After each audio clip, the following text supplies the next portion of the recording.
Tja, eigentlich ist es immer mein Traum gewesen, mal mit meiner eigenen Band durch Europa zu fahren, in einem Nightliner und durch diverse Länder zu fahren, überall zu spielen. Aber als ich dann einmal in dem Bus lag und die ganze Zeit die Enge so mich spürte und ich dachte, das machen wir jetzt ungefähr 14 Tage bei ca. 11.000 Kilometern, dachte ich schon, worauf hast du dich da eingelassen? Es ging abends los von Bochum nach Bratislava, wo unser erster Gig sein sollte als Support von Kamelot. Die erste Nacht mit relativ wenig Schlaf aufgrund des Geruppels im Bus war quasi vorbei und die ersten 1000 Kilometer waren schon fast geschafft, als wir mittags dann in Bratislava ankamen. Ein halbes Jahr zuvor durften wir bereits Vorgruppe von Kamelot sein, damals noch als Opening Act. Diesmal waren wir der direkte Support und das ganz Besondere dieses Mal, Eva war als Gastsängerin bei Kamelot mit dabei. Während sie also ihren ersten Soundcheck mit den Jungs hatte, zogen Andi, Lars und ich durch Bratislava und schauten uns ein bisschen die Stadt an. Anschließend ging es dann für uns auch los mit dem ersten Soundcheck.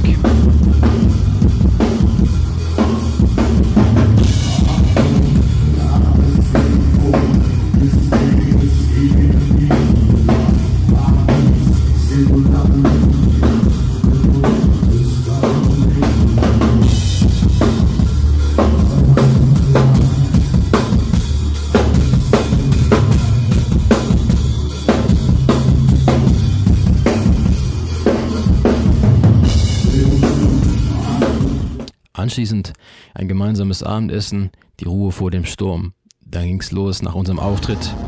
Eva trat in die Fußstapfen von Sängerinnen wie Elise von Amaranth, Simone von Epica oder Elisa von Arch Enemy. Alter Schwede.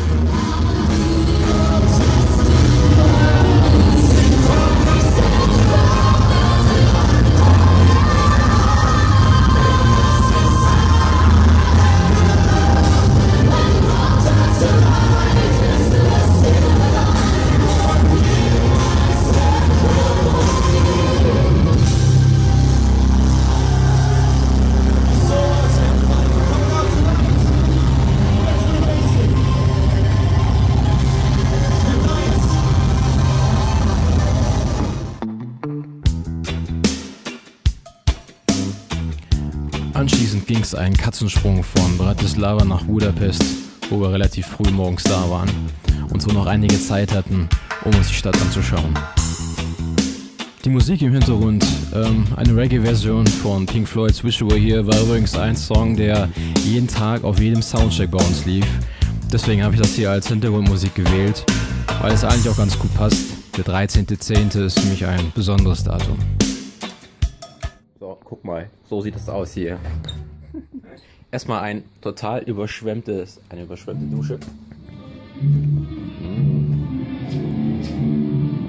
Hier duschen wir. Und hier geht's zum Soundcheck.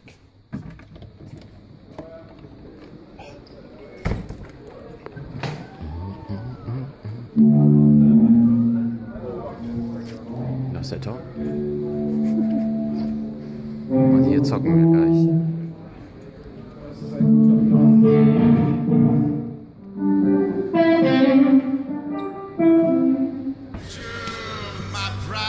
Der nächste Stop führte uns von Budapest nach Bukarest, nach Rumänien.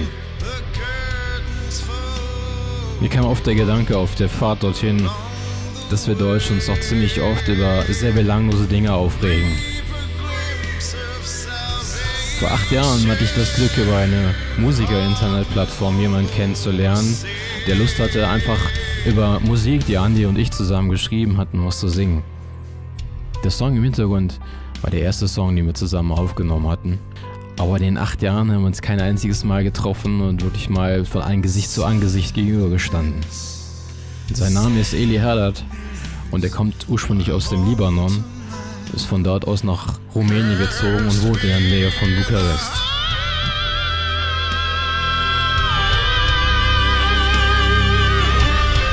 Die Musik, die wir 3 zusammen gemacht haben, ist ein ganz wichtiger Baustein für Varium selbst, denn das war im Endeffekt die Musik, die wir dann später dem Marcel vorgespielt haben, was dazu führte, dass wir die Band überhaupt gegründet haben.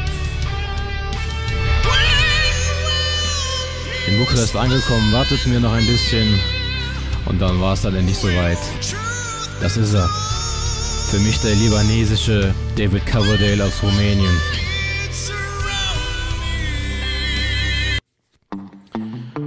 Auf dem Weg von Bukarest nach Sofia verlor unser Trailer wohl ein Rad, was ich gar nicht mitbekommen hatte.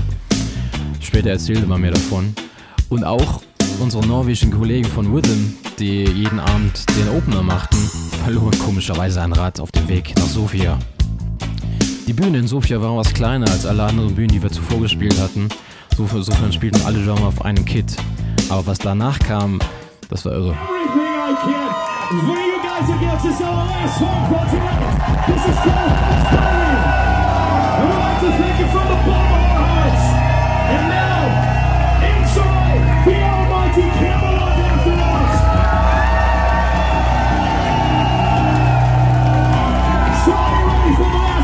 Show us all your fists. If you have two fists, show us both. It goes like this.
Thank you so much, Sophia. We love you. We love you for today.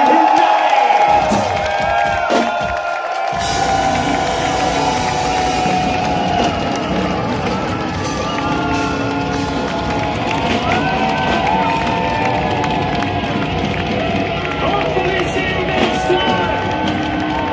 Enjoy the rest of the evening. Good night.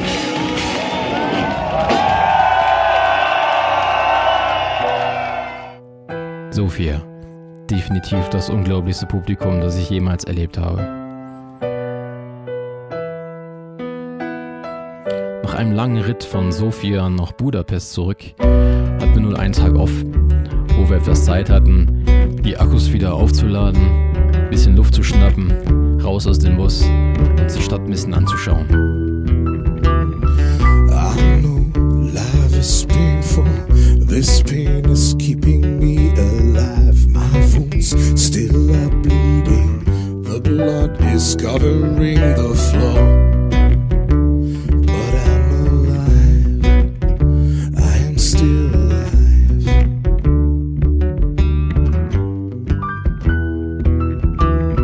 Still I try crawling, escape from the scene of death.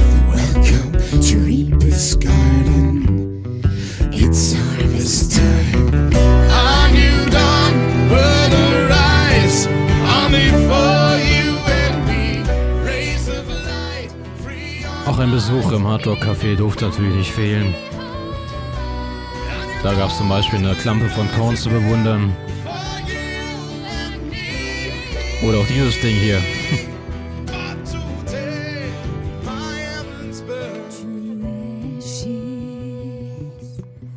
Frisch erholt ging es also von Budapest nach Wien. Ebenfalls wieder ein kleiner Katzensprung. Dort angekommen stellte ich fest, dass ich gerne noch einen Tag länger hier geblieben wäre. In Sofia gab es noch eine Premiere und Wien wurde das Ganze zum zweiten Mal gemacht. Marcel übernahm die Roles von Elisa in Liar Liar.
Eine weitere lange Fahrt stand uns bevor, von Wien nach Italien. Fontaneto d'Agogna. Habe ich vorher noch nie was von gehört.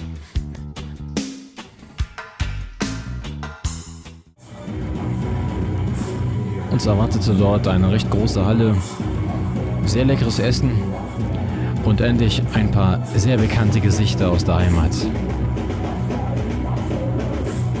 Außergewöhnlich viele Fotografen waren dieses Mal im Fotorahmen unterwegs. Einer schoss dieses sehr gelungene Foto von Lars, welches auch sofort das Titelbild des Metal Hammer Italiens zierte.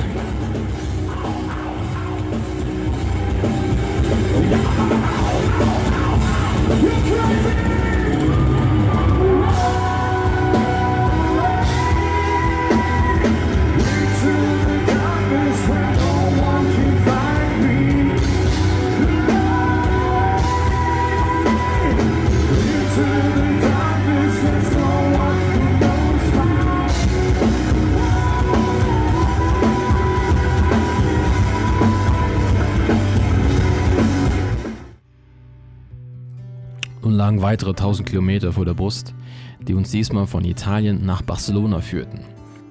Endlich sollte ich das Meer sehen und auch in Barcelona hatten wir wie in Budapest zuvor einen Tag zur freien Verfügung, um mal was von der Stadt zu sehen.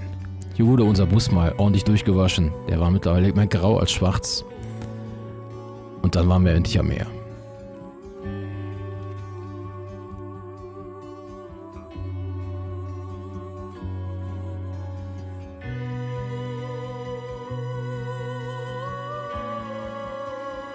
Lars übernahm die Rolle des Stadtführers, denn er kannte sich in Barcelona schon sehr gut aus und führte uns so auch an diverse schöne Gegenden, wie zum Beispiel den Placa del Real, wo ich rein zufällig Bekannte aus meinem Dorf getroffen habe.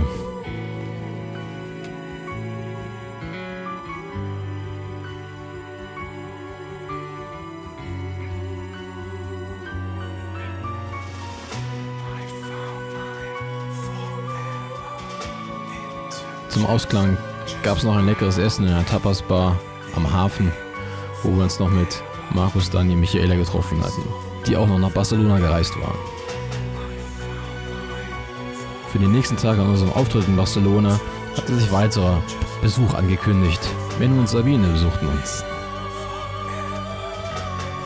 Die 2 Tage in Barcelona waren definitiv der Höhepunkt der Tour für mich.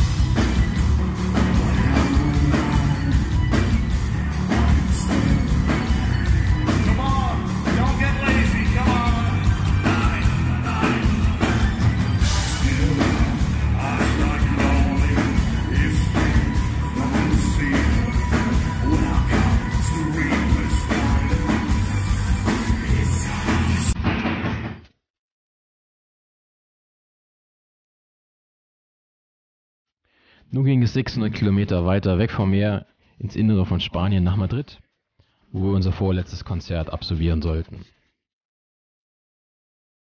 Kurz vor Madrid, da schien noch die Sonne. Das sollte sich ändern. Die Location war diesmal eine recht große Diskothek mit 2 Ebenen. Auf der oberen konnte man sich prima ausruhen. Hier gab es das Catering. Nicht sehr üppig, aber wir waren froh, was wir bekamen.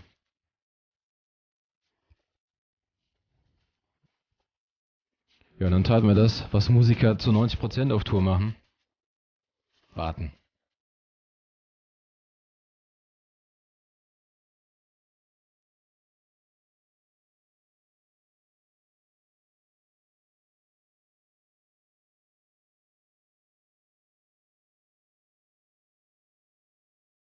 Nach dem Soundcheck ging's nochmal raus, um was zu essen.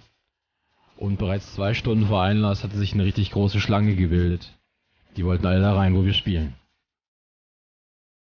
Ja, Spanien. Sonne, Meer. Nur heute nicht, da gab's Regen. Ziemlich viel Regen.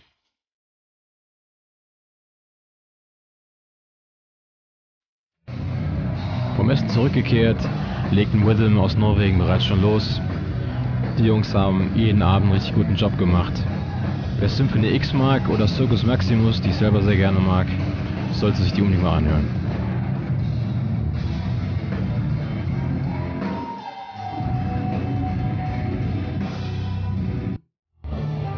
Und Camelot brachten jeden Abend natürlich die Menge zum Toben.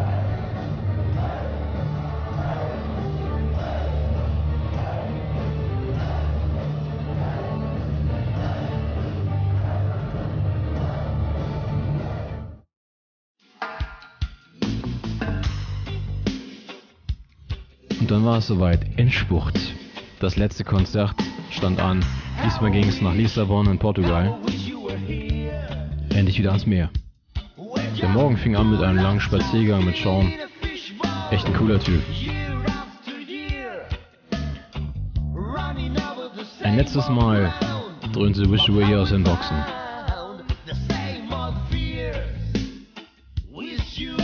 Und auch in Lissabon kannte sich Lars bestens aus. So gingen wir erstmal wieder auf Entdeckungsreise durch die Stadt.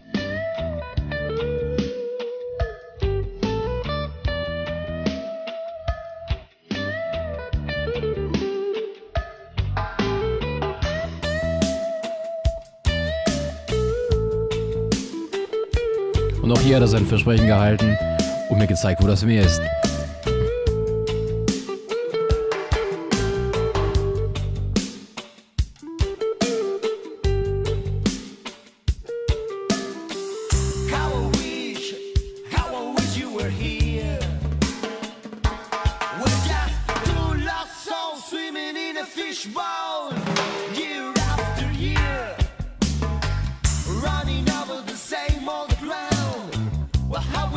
Der Taxifahrer auf der Rückfahrt sprach nur sehr gebrochen Englisch, wollte aber unbedingt wissen, was wir denn in Lissabon so treiben.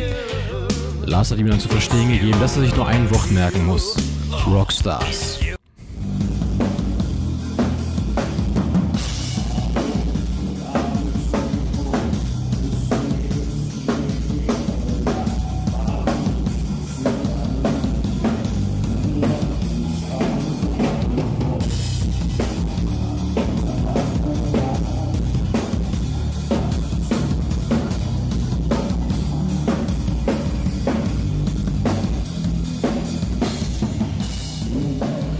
Unser letzter Soundcheck.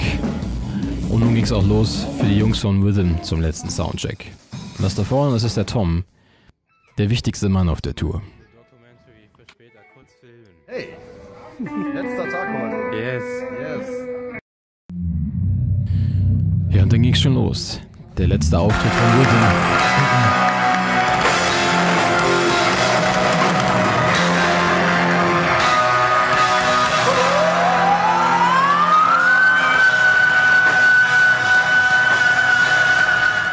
Ob die Jungs auch das erkennen?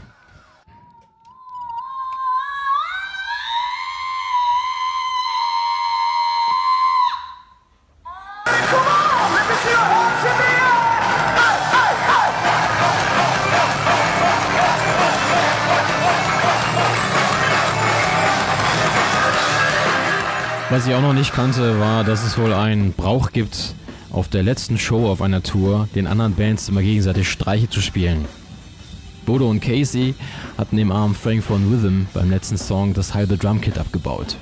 War ja klar, dass die Sache bei uns getoppt werden musste. Zunächst kam Eugen auf die Bühne und stülpte mir seine vollgeschwitzte Unterhose über den Kopf, was er leider auch geschafft hat. Und Casey und Frank bauten währenddessen ja bestimmt 3/4 des Drumkits von Bodo ab. Aber egal. Bodo ist so ähnlich wie Mike. Der braucht auch nicht viel Zeug, um ordentlich Radau zu machen.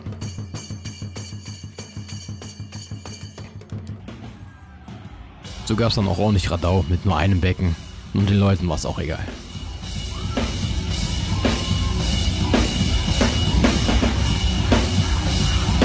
Hier.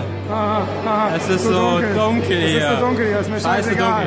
Auf jeden Fall. So, das war's. Das war's. Komm, wir gehen mal gucken ins Licht. Ins Licht. Sieht man uns jetzt? Nicht wirklich. Jetzt sieht man uns. Jetzt sieht man uns. Genau. Das war's. Jetzt sind wir da. Ladies and Gentlemen, das war's. Die Tour ist vorbei. We're going home to make it international. Wir gaan naar huis. Wir gehen nach Hause. Hat damals schon der Backliner von Doro so gesagt. Fand ich total super. Und ich bin stolz auf alle. Und am meisten bin ich stolz auf den Typen neben mir. Weil ohne ihn hätten wir Varium nicht gegründet. Oh Gott. Und an alle Leute da draußen, die Varium so dermaßen supporten. Ihr könnt euch gar nicht vorstellen, was uns das bedeutet. Mir fehlen die Worte. Michael, sag du was schnell. Ich kann nicht viel sagen. Du hast alles gesagt. Ja. Es war großartig. 2 Wochen. Das erste Mal auf Tour. Ja, den coolsten Sänger, den ich uns vorstellen kann. Wirklich. Ciao. Was erzählt das bei dir? Ja, ich dachte, wir nehmen ein bisschen was auf und quatschen ein bisschen, wie cool unsere Tour war. Super cool. Es ist so dunkel hier. Wer hätte das gedacht? Damals noch im 4. Proberaum. Jetzt stehen wir hier in Lissabon und haben unsere erste Europatour beendet. Wir haben uns gedacht, Bühne oder Garage. Wir wollten uns zuerst einfach nur für die Garage entscheiden, aber dann kam der Marcel dazwischen und wir mussten jetzt auf unsere alten Tage tatsächlich noch die Bühne erklimmen. Und das sogar recht erfolgreich, würde ich sagen. Ja, war geil. Ja. Bis demnächst. Ciao. So, hier der wichtigste Mann der Tour, der Tom. Der hat jeden Abend alles gegeben, dass wir cool klingen. Moment, ich komme! Der Andi kommt auch noch. Andi kommt auch noch? Der war hier vom wichtigsten Mann. Ah, okay, ja. Kommt trotzdem mit dir. Ja, der Andi ist auch nicht unwichtig, definitiv. Erstmal, wir haben es geschafft. Der Tom lässt uns immer gut klingen. Ja. Natürlich haben Frank und Bodo nicht das Drumkit vom Casey abgebaut während seines Drum-Solos. Dafür gab es dann ein Drum-Trio, was ziemlich geil war.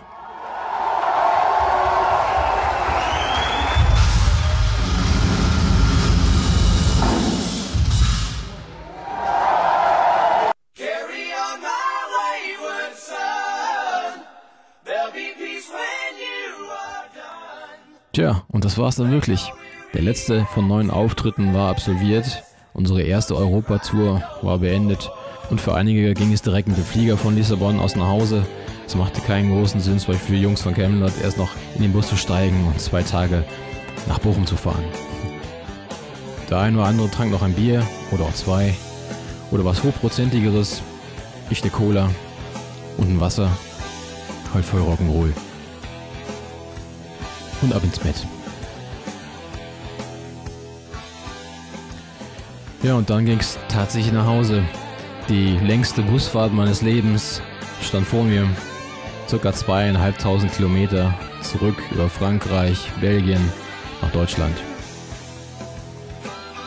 Tja, und auf der Fahrt ist dann wirklich nicht mehr allzu viel passiert. Viel geschlafen, ich habe mal ein Buch gelesen, nach langer Zeit. War aber auch ein wirklich dickes Buch. Tja, was gab's noch? Schach gespielt haben wir. Der Lars hat mir das Schachspiel nochmal gezeigt. Da kann er wirklich gut. Ich hatte keine Chance. Hier gab es dann nochmal kurz einen Blick aufs Meer.